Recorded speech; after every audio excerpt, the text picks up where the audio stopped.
Mis amigos, un nuevo grano de mostaza.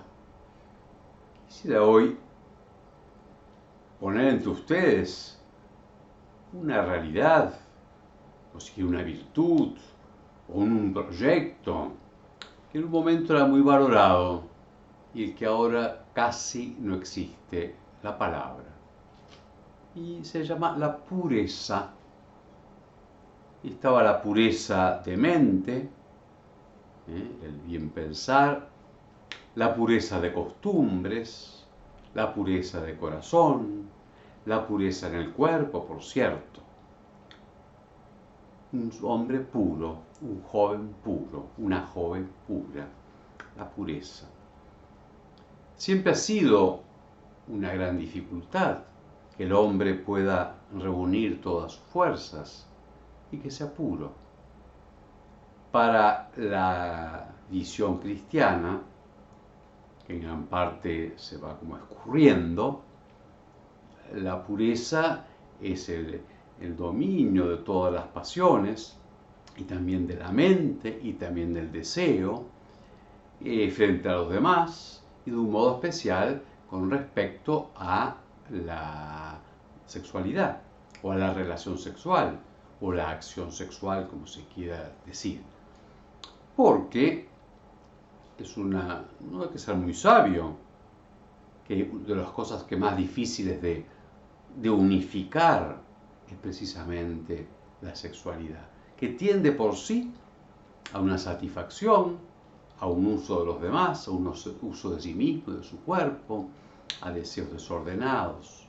Hoy por hoy, ni de pureza, ni de deseos desordenados, solamente si no es consentido. Los dos impuros son impuros, aunque sea consentido.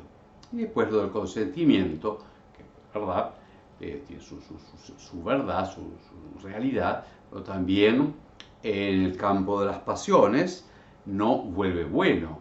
Si dos se juntan para drogarse y para fomentar al otro que está queriendo salir de la droga, no, mira que lindo pensar lo que vivías, lo que puedes vivir ahora. Es uno atrayendo al otro al vicio, al desorden. Lo que tampoco se puede hablar hoy de vicios sexuales, de lujuria propiamente. Y sin embargo estamos en una sociedad lujuriosa y que ostenta la lujuria. Repito que la visión cristiana, que tiene en alta estima el hecho de ser sexuado, varón y mujer, y genitalmente sexuado. En primer lugar, porque así nos creó Dios, creó varón y mujer, y dijo creced, multiplicados. Y también dijo, por esto dejar al hombre a su padre y a su madre, y se unirá a su mujer, y ya no serán los dos, sino una sola carne.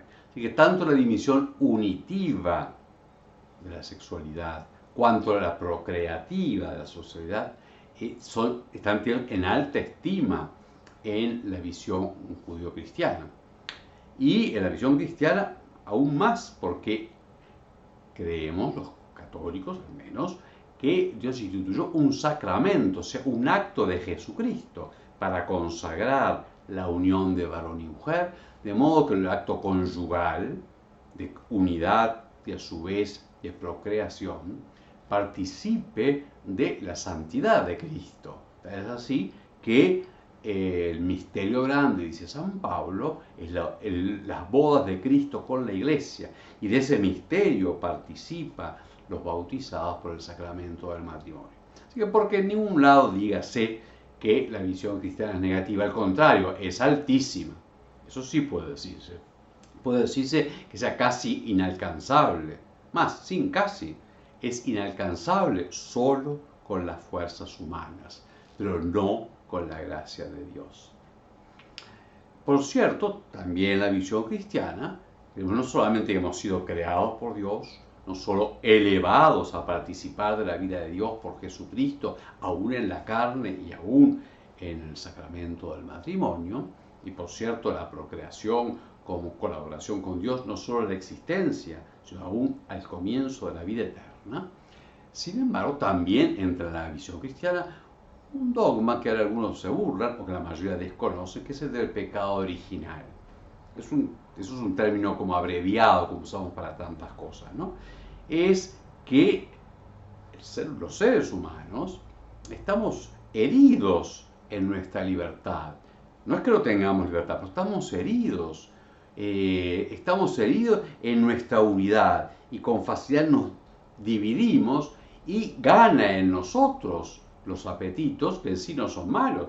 La ira en sí no es un apetito malo, es necesario tener la reacción frente al mal. Si una persona no tiene nada de lo que se llamaba clásicamente ira, o sea, capacidad de reaccionar frente al mal, él no puede defenderse y no puede luchar ni siquiera contra el pecado. Hay una sana agresividad. Pero también es verdad que por el pecado la ira se nos va para contra todos lados, con todo lo que no es según nuestra voluntad. Y así también el apetito sexual, la afectividad y la carne ha sido herida por el pecado original y por ello, dejando de lado si quieren la terminología y una aplicación cristiana, no hay que ser un sabio en humanidad, es lo que vemos constantemente, o lo que experimentamos, con qué facilidad el apetito sexual nos divide y por el cual nosotros no vivimos en esa unidad, que es la pureza. Por lo tanto, realmente en primer lugar, yo creo el llamado de atención, si quieren lo discutimos, ¿no? El que no esté el ideal de pureza en la educación, en que no esté el ideal, o sea, no el proyecto de ser puro, de que el apetito sexual, los afectos, el cuerpo respondan a una verdad y respondan realmente a un altísimo proyecto de donación de sí, de fidelidad, y que el mismo placer, que si no es malo, esté subordinado, como debe ser en todos los órdenes, subordinado a el orden, que en este caso es sumamente personal, porque la sexualidad afecta a toda la persona.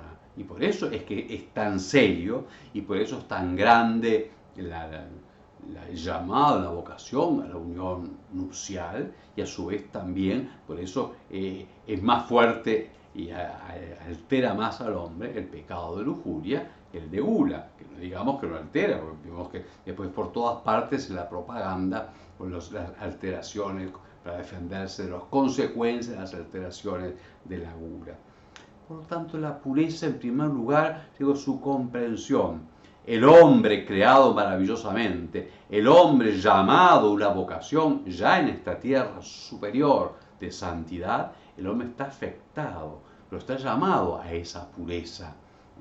Y es un bien, y ha de cuidarse empezando por los niños, y ha de educarse en los niños, sin lo que llaman represiones, entre comillas, porque alguna represión sobre sí mismo todos tenemos que hacer, o vamos a hacer en todo lo que nos venga la gana, en todo, claro, es una sublimación, si quieren un lenguaje psicológico, y si no una superación, pero siempre con una parte de renuncia, y también sin dudas el orden, esa vocación tan alta de la sexualidad, está llamada a una gran purificación. Digo, por su altísima vocación y por el combate que tiene.